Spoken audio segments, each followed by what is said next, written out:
Welcome to Whispering Loudly, the award-winning Workshop Whisperer podcast, as featured by Apple, with Rachael Evans, the #1 automotive business coach in the aftermarket, thanks to Platinum sponsor Podium and Titanium sponsor Mechanic Desk. Whispering Loudly is the Workshop Whisperer podcast. I'm producer Mel with Rachael Evans today, and we really encourage you to go back a couple of episodes, and wherever you see JFDI in your Apple or wherever you listen podcast app title, have a look at those episodes. They're pretty cool and they'll encourage you to take massive action, Rachael. That's why you started them, wasn't it?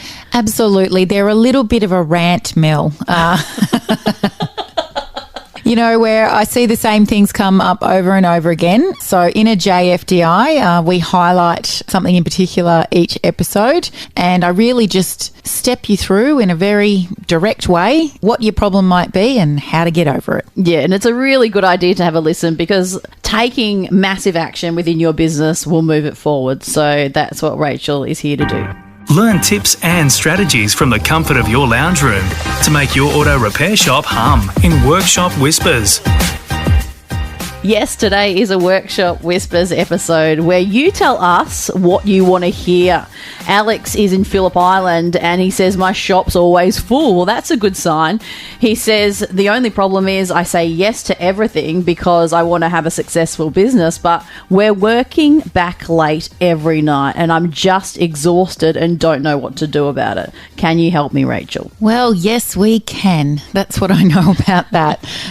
Some of your clients are moving towards a 4-day week, aren't they? Yeah. Lots of our clients are implementing a version of the 4-day work week. There's a couple of different versions. But before you can do that, you've got to solve your issues at hand. Yes. You've got to look at if you've got a productivity and efficiency problem. But where the problem is that you can't say no, you're saying yes to everything, which means you're saying yes to people's emergencies even when taking that job creates an emergency for you because you never had the time to do the job in the first place. And it creates an emergency on a Friday at 5 o'clock when you really need a beer and you can't have one. That's true, Mel. Or you maybe were supposed to go and pick the kids up from school, or, you know, but it's not just you, because when you can't say no, the people that you're impacting the most is actually your team, because you don't physically, when you've got a team, you don't physically work on every job. So when you keep squeezing jobs into the day because you can't say no, because you don't like saying no, you don't like that uncomfortable feeling of letting somebody down. And I'm sure cars are so important. When people call and they have a problem and they're impassioned, it's probably really hard to be able to say no.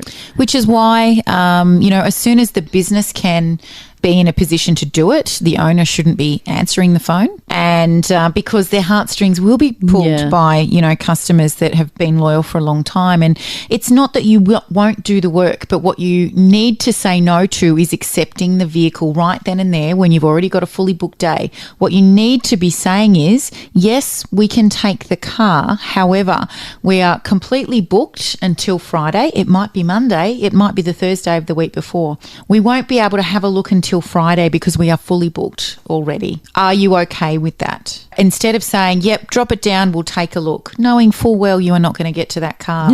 And then the customer with the emergency starts calling, what's going on with my car? Oh, well, I haven't even looked at it yet. But you said you'd have a look. Yeah, but we're fully booked.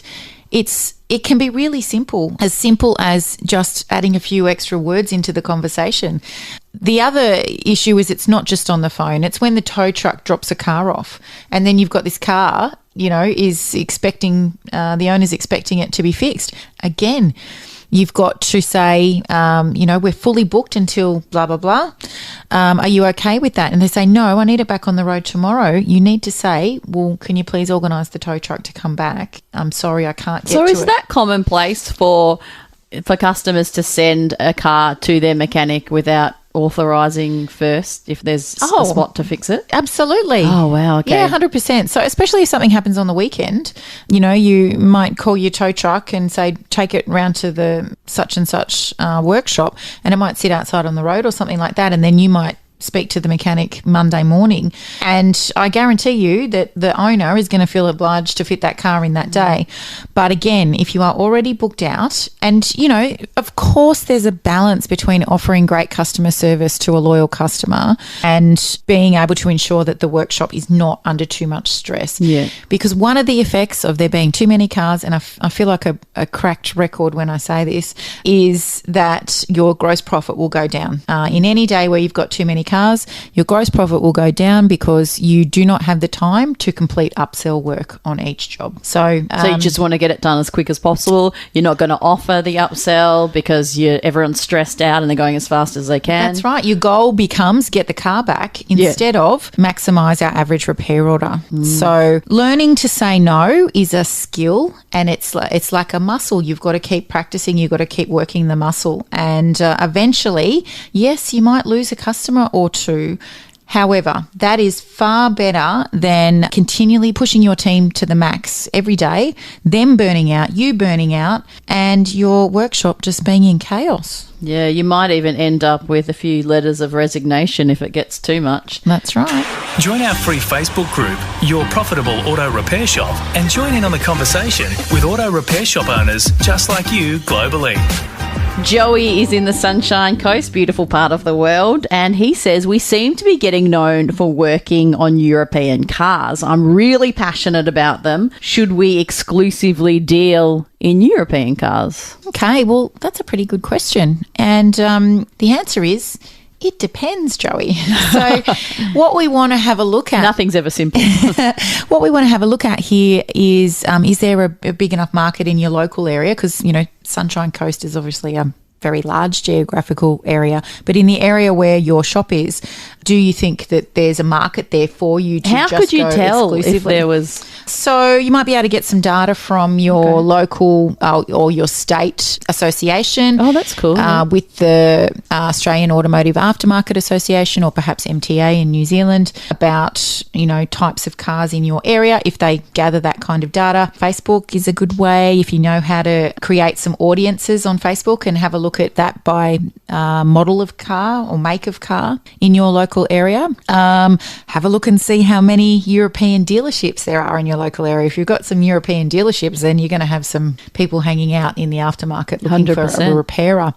So that's the first thing, is there enough of a market for you to, achieve the results that you want to purely on those vehicles? And, you know, what percentage at the moment of that European work is that of your total turnover? So, you know, if at the moment it's only like 5 or 10%. And, even though you're passionate about it, it's probably not enough, right? Yeah, well, we could certainly work to grow it over a couple of years, but I wouldn't go exclusive on 5 to 10% of your revenue. And also look at what your other customers driving, other makes and models. What's the profit margins, generally speaking, on, you know, when you're doing general service work for them as opposed to your European service work. So we need to have a look at where profit is made most in the business.